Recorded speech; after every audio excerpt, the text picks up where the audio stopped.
Bismillahirrahmanirrahim. Assalamualaikum warahmatullahi wabarakatuh. Syukur alhamdulillah kita bisa berjumpa lagi di channel ini.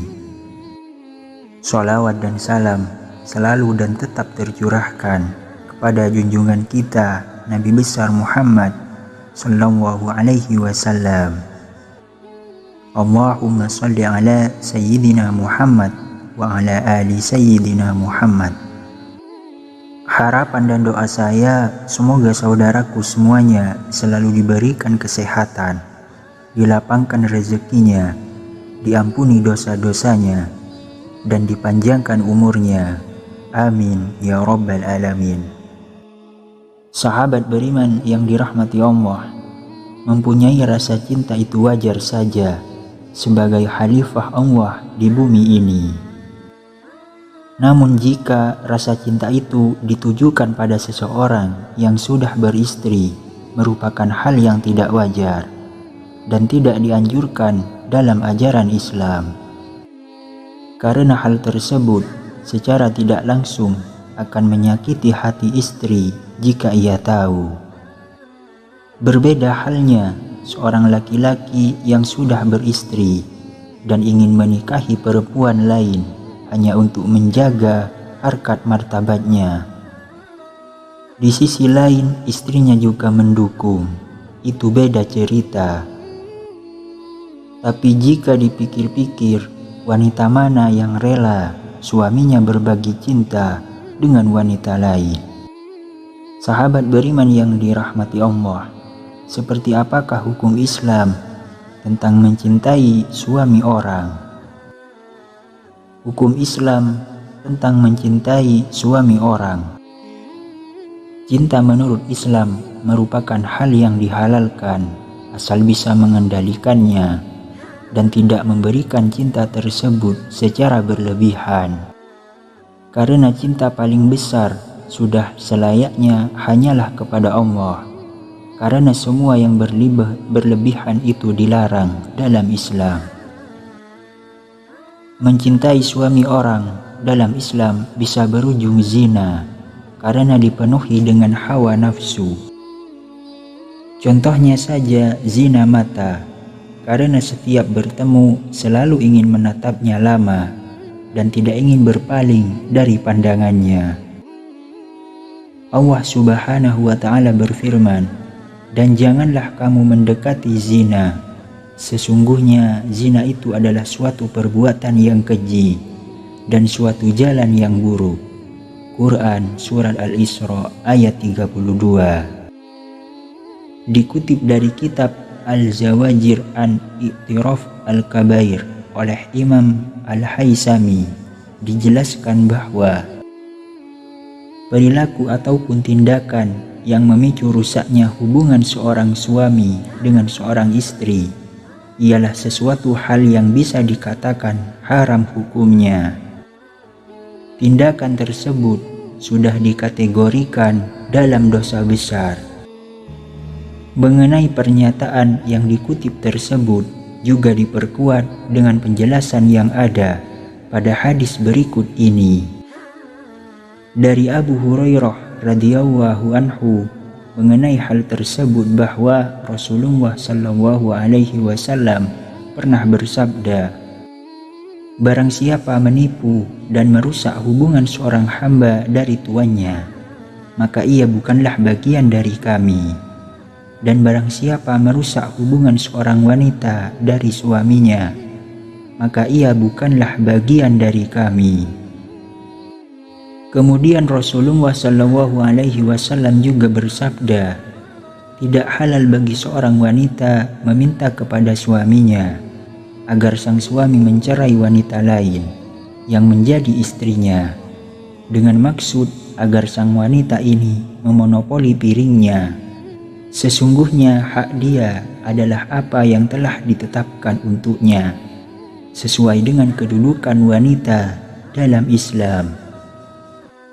Hal-hal yang bisa dianggap merusak hubungan. Namanya juga sudah dibutakan oleh cinta. Tidak sedikit wanita yang melakukan tindakan-tindakan tidak terpuji, seperti halnya melakukan guna-guna dengan bantuan paranormal atau dukun. Perbuatan ini merupakan suatu perbuatan syirik dalam Islam yang pada dasarnya sangat dibenci oleh Allah karena menduakannya. Di masyarakat, perbuatan ini sudah tidak asing lagi di telinga. Meminta bantuan dukun untuk memikat hati suami orang lain termasuk dosa besar dalam Islam. Berikut ini hadis yang bisa digunakan sebagai landasan perbuatan tidak terpuji tersebut.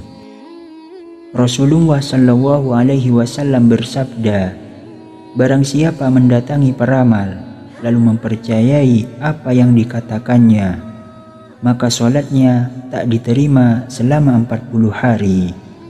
Hadis riwayat Muslim.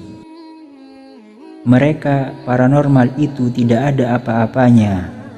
Para sahabat berkata, "Ya Nabi, ada kalanya mereka meramal sesuatu dan ternyata benar." Rasulullah Shallallahu Alaihi Wasallam menjawab, "Itu adalah sesuatu yang didengar oleh jin, kemudian dibisikkannya kepada para walinya, dan mereka mencampurnya dengan 100 kebohongan." Hadis riwayat Bukhari. Yang kedua, merencanakan dan merancang fitnah. Perbuatan seperti ini sudah banyak dicontohkan pada tayangan-tayangan televisi yang berguna untuk mengingatkan dan memberikan pesan moral agar tidak melakukan tindakan kurang baik tersebut. Merencanakan dan merancang pertemuan untuk menunjang perbuatan fitnah ini memang sangat berbahaya, karena fitnah dalam Islam sudah jelas-jelas dilarang. Banyak wanita yang rela melakukan apa saja demi mendapatkan laki-laki yang dicintainya, bahkan suami orang sekalipun. Ini tidak patut dicontoh. Ingatlah, setiap perbuatan yang kalian lakukan tersebut, Allah Subhanahu wa Ta'ala selalu melihat dan mengawasi. Inilah firman Allah Subhanahu wa Ta'ala mengenai fitnah. Maka nyatalah bahwa tidak ada yang lebih zalim dari orang yang mereka-reka perkara-perkara yang dusta terhadap Allah dan mendustakan sebaik-baik saja kebenaran itu disampaikan kepadanya. Bukankah telah diketahui bahwa dalam neraka jahanam tersedia tempat tinggal bagi orang-orang kafir? Quran Surat Az-Zumar ayat 32. Maukah aku beritakan kepadamu, kepada siapakah setan-setan itu selalu turun? Mereka turun ke tiap-tiap pendusta yang berdosa, yang mendengar sungguh-sungguh apa yang disampaikan oleh setan-setan itu, sedangkan kebanyakan beritanya adalah dusta. Quran Surat Asy-Syura ayat 221 sampai 223. Yang ketiga, memaksa untuk dinikahi dengan modal fitnah. Perbuatan yang seringkali dilakukan oleh wanita dengan menjebak seorang pria dalam rangka memuluskan semua rencananya agar bisa menekan suami orang untuk menikahinya, termasuk perilaku yang sangat tidak terpuji. Hal ini sudah pasti akan merusak hubungan pernikahan seseorang, terlebih lagi jika sang istri mempercayai tindakan jebakan tersebut. Dengan melakukan perbuatan ini, wanita akan tampak tidak mempunyai harga diri. dan merendahkan dirinya sendiri. Masih banyak calon imam di luaran sana yang jauh lebih baik dan pantas untuk mendampingi. Kenapa harus suami orang yang dikejar? Allah Subhanahu wa Ta'ala berfirman, fitnah itu besar, dahsyat dari melakukan pembunuhan. Quran Surat Al-Baqarah ayat 217. Yang keempat, mendoakan hal-hal yang buruk. Berdoa hal-hal buruk untuk orang lain tidaklah baik. Doa yang buruk juga tidak akan dikabulkan oleh Allah Subhanahu wa Ta'ala. Bersenang-senang di atas penderitaan orang lain adalah istilah yang tepat untuk hal ini. Sudah bisa ditebak, wanita yang mencintai suami orang lain pasti akan memanjatkan doa agar hubungan rumah tangga orang lain rusak dan bahkan berujung pada perceraian. Sehingga ia akan berpeluang besar mendapatkan cinta dari suami orang tersebut. Pahami juga mengenai perceraian menurut Islam, agar Anda yang berniat merusak hubungan rumah tangga orang lain bisa mengurungkan niat tidak baik tersebut. Karena lelaki single lain masih banyak yang lebih pantas menjadi pendamping Anda. Allah Subhanahu wa Ta'ala berfirman, manusia berdoa untuk keburukan sebagaimana ia mendoa untuk kebaikan, dan adalah manusia bersifat tergesa-gesa. Quran Surat Al-Isra ayat 11. Kalau sekiranya Allah menyegerakan doa keburukan bagi manusia seperti permintaan mereka untuk menyegerakan kebaikan, pastilah diakhiri umur mereka. Quran Surat Yunus ayat 11. Yang kelima, melakukan tindakan merayu. Wanita yang mempunyai hobi merayu sama halnya merendahkan dirinya sendiri di hadapan laki-laki. Kesannya juga murahan dan tidak mencerminkan wanita yang solehah, yang selalu menjaga setiap perilaku yang ia lakukan. Terlebih lagi pada lawan jenis yang bukan muhrimnya. Sudah menjadi kewajiban seorang wanita untuk menjaga tindakan ataupun perilakunya agar tidak termasuk pada golongan wanita yang tidak baik. Yang keenam, memancing komunikasi berlebihan dengan suami orang. Zaman sekarang ini sangat dimudahkan dengan adanya kemajuan teknologi. Seperti halnya komunikasi yang sudah sangat mudah untuk dilakukan. Pesan singkat seperti WhatsApp dan media sosial lainnya sangat menunjang komunikasi digital. Hal ini justru seringkali dimanfaatkan untuk perbuatan yang kurang baik. Contohnya, untuk menggoda suami orang dengan mengirimkan pesan secara berlebihan dengan harapan akan mendapatkan balasan. Jika sang istri membacanya, pasti akan timbul kesalahpahaman yang bisa memicu retaknya rumah tangga.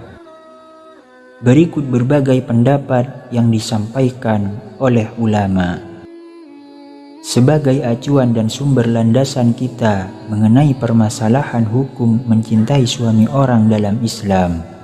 Anda bisa melihat pendapat-pendapat ulama berikut. Pendapat ulama Syafi'i. Pendapat dari ulama Syafi'i bahwa seorang wanita yang mengganggu bahkan memang secara sengaja merayu suami orang, selanjutnya merusak rumah tangga pria tersebut, maka diperbolehkan terhadapnya untuk meminta dinikahi apabila pria tersebut sudah berstatus cerai dengan istrinya. Namun perilaku ini bisa dikategorikan dalam tindakan fasik dan juga maksiat. Wanita seperti ini akan menanggung dosa yang sangat buruk dan wajib dipertanggungjawabkan di hadapan Allah Subhanahu wa Ta'ala. Pendapat ulama Hanafi. Pendapat dari ulama Hanafi pada dasarnya juga sama dengan pendapat ulama Syafi'i, bahwasanya wanita boleh minta dinikahi oleh lelaki beristri setelah lelaki tersebut resmi berpisah dengan istrinya. Namun perlu disadari dan dipahami mengenai perbuatan tersebut akan ada balasan dan hukuman yang setimpal dari Allah Subhanahu wa Ta'ala, serta wajib dipertanggungjawabkan di akhirat kelak, karena perbuatan tersebut tergolong hina dan perbuatan itu adalah seburuk-buruknya dari perbuatan buruk lainnya. Pendapat ulama Maliki. Pendapat dari ulama Maliki justru beda dari kedua ulama di Syafi'i ataupun Hanafi. Menurut beliau, apabila ada seorang wanita yang dengan sengaja melakukan tindakan yang memicu perceraian terhadap rumah tangga orang lain, kemudian ia minta untuk dinikahi oleh lelaki yang statusnya sudah bercerai tersebut, maka bisa dikatakan haram pernikahannya.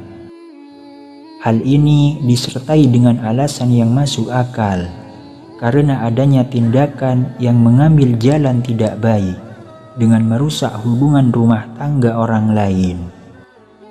Sahabat beriman yang dirahmati Allah, kita dapat diambil kesimpulan bahwa mengenai hukum mencintai suami orang dalam Islam yang sudah dijelaskan secara detail dan dikemas dengan baik, diharapkan bisa membantu memudahkan Anda dalam mempelajari serta memahaminya lebih dalam lagi, sehingga layak dijadikan sebagai sumber referensi. Demikian yang bisa saya bagikan. Semoga bermanfaat untuk kita semua. Amin ya rabbal alamin. Assalamualaikum warahmatullahi wabarakatuh.